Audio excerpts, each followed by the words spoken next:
Hi.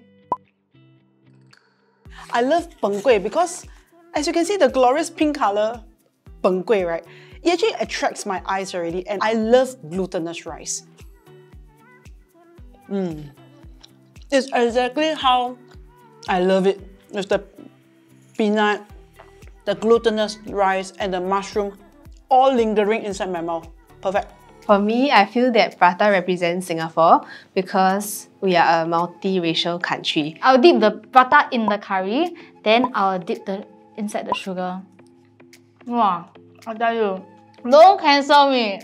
Don't cancel me. It's very damn good. So the dish that I brought today to represent Singapore is murtabak. When I was younger, there's this like uncle that I got closer to. You know, it's those kind of days that like after school you don't have money to buy food, but you just go there and buy like maybe a 1 egg prata, and then he give me like murtabaks, yeah. The reason why I chose nasi lemak is because context. I did most of my primary school in Australia, and during that time, for some weird reason, the dish that I miss most from Singapore was nasi lemak. Usually we use our hands. We just take like one portion and then like a bit of egg and then chicken. Then you put it in your mouth. It's a dish that makes you feel like home because like, you know, yes, your Asian necessities like your rice and then you got sambal. I've grown up eating min chiang kueh mostly because every time after school, like primary school, secondary school, up until JC, my mom would always buy snacks for me and my sister when we came home from school in the afternoon. So to me, a good min chiang kueh, right, must have like not a very thick layer of like the dough, and must have like an equal amount of filling. I would say there's a very like nostalgia vibes when I taste it. People of my age, they wouldn't usually go for like this red bean flavor because it's a very traditional flavor. My dish is Ya Kun steamed bread. It's very comforting, especially when you like dip it into the egg. Oh, it's the best. I'm so committed to Ya Kun Kaya Toast, right, that I have it tattooed on my arm because I just want to let people know that I freaking love teh, eggs, and Ya Kun. So I think people from overseas aren't really used to like soft cooked eggs because it looks like wet. Yeah, but it makes a great dipping sauce somehow. I feel like this is something me and my friends, when we were in school, we were always excited to get Ya Kun as a stress reliever and stuff like that. So I think there's probably some comfort in it. This is curry chicken and with a side of bread. So why bread and not rice? So there are a lot of times at like food court you would find like curry chicken with rice. I feel that bread, the great thing about bread is that when it is slightly toasted and it goes into curry, it's just out of this world. It's like heaven on earth. It's like crispy but yet moist. Like you don't really get that combination anywhere else. Okay, it's not really a dish, but it's bread. Okay, number one, I love bread. But number two, also it has a very nostalgic factor because when I was a student last time, my mom would always buy like a lot of these buns from random, nameless HDB bakeries for me to eat breakfast. So like when I was younger, like we mainly always eat bread at one period of time. So like when my mom bought this otah bread, I think it was one of the nicest bread that I've eaten. I think the combination, like if you just eat otah only, it's a bit like gelat feeling. But I think with the bread, kind of like the combination goes really well together. This is like my Singaporean dish. I still eat it today and it's very convenient now, but also I feel like it has a lot of like Singaporean history tied to it, especially my education. The dish I chose is waffles, and it's not the waffles that you get with ice cream, okay? It's like the Heartland Bakery kind of waffles, and specifically the peanut butter filling. Yeah, then it's always the smell that every time I walk past, right, even if I'm full, right, I will still want to get it. Today I brought curry Maggi. During my secondary school days, right, there was like a mama shop near my school. I feel like this was like very engraved in like everybody's like childhood. Like everybody around me, right, like they eat Maggi. I watch NDP with my family and we always order in KFC. So this is a very significant dish for me. And why specifically BBQ Bandito Pocket? This is the only dish that I'll order. Okay, before that, right, they used to have the cheesy melts. Then they stopped already, so sad. Okay, when I first thought of like the dish, right, it would be like McSpicy. So a bit of backstory lah. I went to Taiwan to do my degree and I was there for 5 years. Then I realized that I can find like you know, like chicken rice, nasi lemak, and like a lot of local delicacies there. But the only thing that I couldn't find was McSpicy. I ordered double McSpicy so that like I can break it apart and then like have 2 separate McSpicies. Wait, what about cheese? You win some, you lose some, I guess. By the way, McDonald's increased their cheese price, yeah? It's 90 cents per slice now, guys. Oh, it's not 50 cents anymore. Nope, it was 50, then it's 70, now it's 90. Oh, no. Yeah, so you win some, you lose some more. The dish that I want to share is the McDonald's Chicken McNuggets. So it's a very good like nighttime snack or something to eat while you're like doing work. So I think what makes it Singaporean is the curry sauce, because we only have that here in Singapore. My dish that I picked for today is fish and chips. Looks familiar? It represents something. It represents Malayan. And then the chips, right? You see, it represents the citizen of Singapore. But like for personal wise, right, it's like my childhood dish. Like my mom would cook for me this fish and chip on her own, like her own recipe since I was like primary school. Until now, it's my favorite. Growing up, my parents would always buy this on the weekends. So it was always a Saturday morning breakfast kind of thing, and it was something that I always looked forward to. So I'll just peel the different layers. Although they taste the same, right? I don't know. It just adds to the experience. Yeah.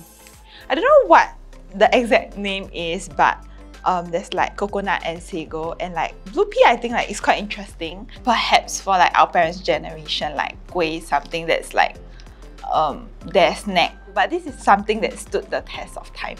So when I was a kid, actually I do eat pandan chiffon quite often. Even though when I grow up, like as I grow up, I don't eat as often anymore, but when I think of childhood, like premium snacks, right, it's actually Bengawan Solo. It is so fluffy. To be honest, it's like, I think Bengawan Solo chiffon is their signature. And I think many will agree with me that it's very good. I chose mixed rice because just like Singapore, you get a wide variety of toppings. So in that sense, you get a diverse range of people in Singapore as well. I would say that I grew up eating this. So whether it's at home or at mixed rice stall, so it's kind of like a childhood food. So I think the dish that represents me as a Singaporean is carrot cake, because I stayed overseas for 8.5 years, and in Korea I cannot find carrot cake at all. Every time I come back, I'll definitely have this. My dish today is char kway teow. I just got it from Boon Keng Market. I think it's one of my favorite dishes like of all time. Whenever I go overseas, I'll try to find their version of char kway teow, but it somehow never holds up to the local hawker store ones. So good. So, for char kway teow, with or without ham? With ham, obviously. Technically, the term rojak means mix of everything, and yeah, I feel that this is a good representation of Singapore. My dad's side, right, of my family have this aunt that usually likes to cook a lot, and like when we talk about rojak, right, she's able to kind of like include everybody in the family because they're relatives of hers to actually like participate in making the rojak. So yeah, it's like actually pretty fun process for me. That's why, yeah, can relate to it lah. My dish would be orlo, because I think it is a lot of different components blended together to form one beautiful product that is better than the sum of its parts. Dig around and hunt for the beautiful oyster that's plump and juicy. It gives you a bit of the ocean feels, makes you dream, you know, like you're on a beach holiday. Thanks eBook for this opportunity to eat orlo at work. It's a sin not to finish this, so no matter how full you are, if somebody put a plate of orchard in front of you, you must finish it. Sometimes even when you go overseas to try Asian food, they will serve you the pretty standard Asian fares, but this is not something that you can see everywhere. I would say this is something that's pretty unique to Singapore, so yeah. Today I brought satay bee hoon. So my dad loves satay bee hoon, so when I was younger, my mom used to cook this a lot. The sauce is a bit spicy, a bit peanutty, and like overall it's like a comfort food for me. I brought economical bee hoon. It's one of the, I think one of the most simplest and most Singaporean dish you ever get. $2 to $3 just for a good meal. I think that is exactly what Singaporeans love. Usually, I will put them separately, and then I'll take a bit, and then I finish everything. You know, some people they like to put curry on their economic bee hoon. I don't know why. I don't like it because all the crispy things that you can put like sauce for what? So for me, the dish will be zui gui because it is a dish that I've been eating since young. My grandma works at a zui gui store for the past many years, even now, today. In fact, this one is from the store that she's working at. The chai pot needs to be oily enough. Not too oily, but at least like wet. Hokkien Mee is like, it sums Singapore up perfectly. When people ask me like, what does Singapore really have? I like to tell them that there's a lot, it's a bit like a pop-up book. You have to open and come in and try it and for you to experience the stuff. The dish that represents me as a Singaporean is bak chor mee. I would say I used to eat these a lot when I was very young. So usually when I come back from school, my parents always buy me mee pok. So basically I grew up eating it. I chose bak chor mee because at this moment, it's the only hawker dish in Singapore that has a star. Taiwan bak chor mee has had the star since 2016, but I mean, this is my go-to bak chor mee from Holland Drive Market. I always like it when I tapao it at home and then it kind of soaks up all the sauce. So it's a super good vehicle for all the sauces and it doesn't have that eggy taste like for mee kia and mee pok. Wonton mee. I love wonton noodles. It's a very simple meal that like you can like get anywhere. I think laksa also quite a Singaporean dish. I grew up eating this because it's like near to where I stay. So my mom would usually get it like in the mornings of the weekends and we would like eat it together. So I think again something close to home. The dish that represents Singapore the best, I think, is chicken rice. The essential part of chicken rice is the rice and the chicken. The best chicken on chicken rice is boneless chicken. What? Then the rice must be like a good mixture of like a bit of oils, a bit of oily vibes, but then very like fragrant the rice. No, not too fragrant though. Just nice, balance. Never had I queued for chicken rice and thought to myself, oh, today is a good day for steamed. No way. That's never happened to me. So only roasted for me. I always watch expats or tourists who come to Singapore. I watch their vlogs and see what they eat.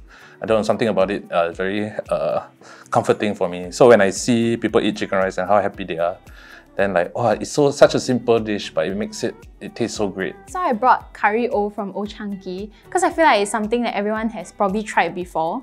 And then it's just something that you think about when you think of tea time snacks. I think one very distinct factor about Old Chang Kee curry puffs is the crust. It's very buttery and then every time you walk past an Old Chang Kee outlet, right, you just immediately smell like the butteriness of it.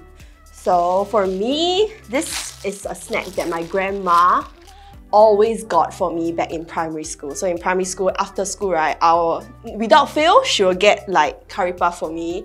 So I guess that's the emotional attachment I have to this snack because it just reminds me of my childhood days. The dish that represents Singapore is ondeh ondeh because it's something that I think everyone has tried before and it's a big part of a lot of people's childhood. Like during my childhood, I always eat this. Do you remember back when they introduced this? The entire country like went crazy, right? Because the queue was damn long and like I swear every day is almost sold out. Oh my god. Can you feel the crunch? My dad calls it Michael Jackson. I don't really know why. It's like my childhood drink lah. So I grew up kind of drinking this every weekend. Like my dad always buy for me. In front of me, I have something called a bean curd, or locally known, commonly known as a tau hui.